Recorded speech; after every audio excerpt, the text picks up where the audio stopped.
YouTubers, happy Homebrew Wednesday. Sorry about the lighting in here. My wife took one of my lights out of the room, so it's a little bit darker. I need to fix that. So, let me get cracked into a beer here a second. And I'll show you guys what I'm drinking. It is not a homebrew, but it is one that I actually hadn't tried before that I bought. It's pretty good. It's called Dirty Bastard. It's from Founders, which is a huge brewery here in Grand Rapids. It's a Scotch-style ale, 50 IBUs, 8.5% alcohol. I've had one of these before, and they are pretty good. I just tried this for the first time the other day. So, it's a very good beer. I'm going to have to see if I can find a clone for it, see if maybe I can make it. So, let's start this off like I always like to do. Thank you to all my subscribers. I've had a lot of new people sign up lately, and I really appreciate that. And I've said this before, anytime someone signs up, I usually immediately go check their channel to see if they have videos. If they do, then I subscribe to them as well. So, very cool, so thank you. So, I'm not going to talk a whole lot tonight. I have a ton of updates I want to show you guys. I'm going to show you the progress I've made on my Keggle for my hot liquor tank. I'm going to show you a huge yeast experiment I'm doing with cider. I went to one of my orchards and I picked up almost 12 cider. So, and what I did is, let me pull this up a second. I don't know how many of you guys get Zimmergy, but I was reading this one day and they had a huge experiment they did, if you guys can see this. It was all about using different yeast strains with the same cider. They actually used apple juice, they didn't use cider. But the number 1 and number 2 on here were the English ale and the Edinburgh ale. These are all white labs, so I had to use the Y yeast equivalents. So what I did is 2 6-gallon batches, and I used a packet of each in those so I can do a side-by-side tasting. I've only ever used cider yeast and wine yeast, so this will be an interesting test. And then the third thing I'm going to show you guys is just racking my banana wine off into secondary and show you how that's going so far. So, other than that, I don't have a whole lot. So, again, thank you to my subscribers. Thank you to all my new ones.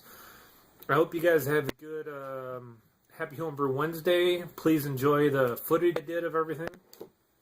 And I'm sorry, it looks like my camera is kind of going crazy with sound. So if it goes out of sync, I'm sorry. But again, Happy Homebrew Wednesday. Be patient. If you can watch my whole video, I appreciate it. And you guys have a good rest of the week. See ya. Alright, so here's a quick Keggle update. Just had my other one right next to it, but I went ahead and cut the top off.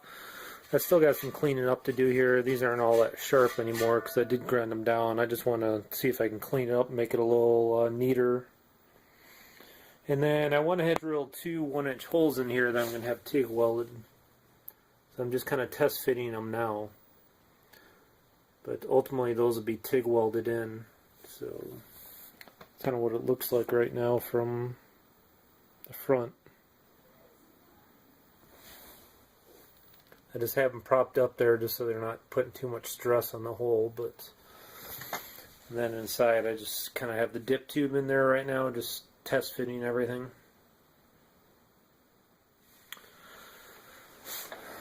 The other thing I have to do still is I need to get a 1.5-inch hole put in here for my heating element. But I think before I do that, I want to go ahead and purchase a heating element, because I'm assuming I just want to get it to where it's barely above the dip tube. Not touching the dip tube, but just a little bit above it. So I would like to get that just to kind of test fit it and get an idea where I want to install it. And the other problem I have is I need an 1.5-inch hole, but this step that I have only goes to where does it go to? It goes to an inch and 3/8. So, sorry, that probably didn't focus. So I'm probably going to have to go ahead and drill a hole, but then I'm going to have to probably get a slightly bigger step bit just so I can finish the hole.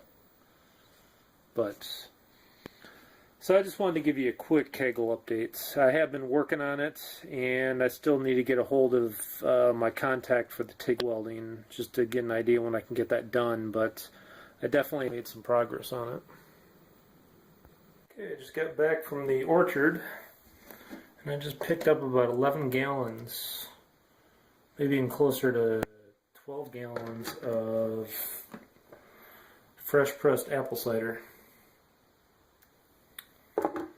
So what I'm going to do is each one of these is going to get 4 pounds of brown sugar in them. And then after I get all that mixed in, I'm going to take a hydrometer reading, and then I'm going to put some, quarter teaspoon of metabisulfate in it overnight, and then I'll pitch the yeast tomorrow. So I'm going to go ahead and get the sugar in these and mixed up, and then we'll take a hydrometer reading. So I'm just taking a quick hydrometer reading. It's looking like we're at about, I'm going to say about 1074.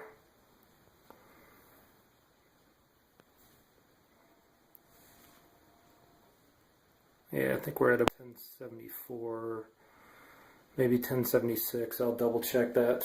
But I think that's good enough. Last time I made it was about 1080, but I think 1074, 1076 is going to be more than enough. Alright, I got all the sugar mixed in. I'm going to go ahead and add in the metabisulfates. And then I'll go ahead and stir that again. It just says a quarter teaspoon for each. So that one's all mixed in. This one will be next.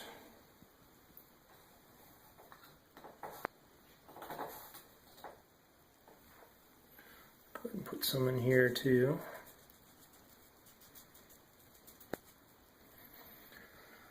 Alright, I'll go ahead and get these both stirred back up. This one I'm going to go ahead and rack off into a carboy before I pitch the yeast. I just don't have a funnel right now. I've got that over there with some sanitizer in it, so I'll put that in later. So I've got the metabisulfate in there, so I'm going to go ahead and get these stirred back up, sealed up, and then we'll be back tomorrow morning to pitch the yeast. Alright, so I just transferred one of my buckets into another bucket. These have been sitting for pretty close to 24 hours with the metabisulfates. I'm going to go ahead and put a couple of teaspoons of pectic enzyme into them, and then get both these sealed back up, and then pitch the yeast in about an hour. Alright, it's been over an hour since I added the pectic enzyme. I went ahead and gave these another, the camera's not focusing well, another really good stir to aerate these. This one's got just a hair under 6 gallons. I would say this one's got a solid 6 gallons in it. So we got pretty close to 12 gallons here. And this is a test I'm going to be doing. This is the London ESB. This is similar to the WLP 002. And then this one's a Scottish Ale, which I can't remember the equivalent, but these yeast strains came in number 1 and number 2 in that Zimmergy article. So I'm going to give these guys a shot, and I'm going to see how these ferment out and how they taste in the end, and I'll give you guys the results when it's all done. So I'm going to go ahead and get these cut open and pitched, and then we'll check back tomorrow to see if these are kicking off. Sitting on day 3 for the cider, so this is the the London Ale yeast. So this one's been chugging away pretty decently, and then this one's the Scottish Ale. It just did a few just a second ago, but this one's starting to chug along a little bit heavier now. These have been sitting around 64 to 66 degrees, so it started off a little bit slowly, but they're starting to pick up and ferment a little bit faster now. My banana wine has been in primary for about 8 days. I took a reading a couple days ago and it was at 1040. So I'm going to go ahead and rack this off into secondary. So just sterilizing that with Star San and letting it drain out as much as possible. Sanitizing everything else there. You know, siphon hose and everything, so I can go ahead and get this racked off, and I'll show you what I'm doing it. Okay, I've started transfer. You can kind of see going in down there. Look in here, you can see the raisins and everything. They just plumped up. See, I got a pretty good amount of krausen that happened in here.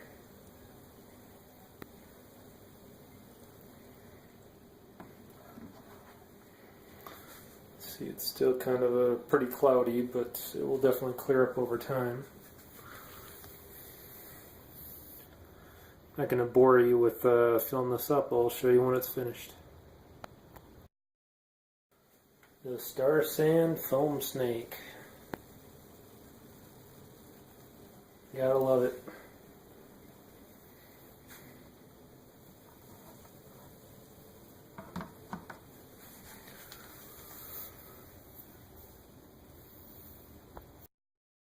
Alright, here's what's left in the bucket.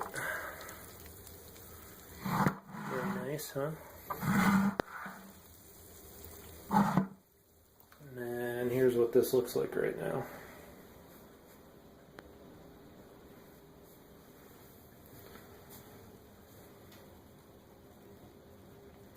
So this is going to sit in secondary probably for about 3 or 4 weeks, and then we'll take another hydrometer reading.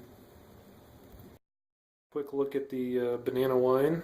You can see there's, sitting in secondary, you can see there's definitely lots of activity going on in there.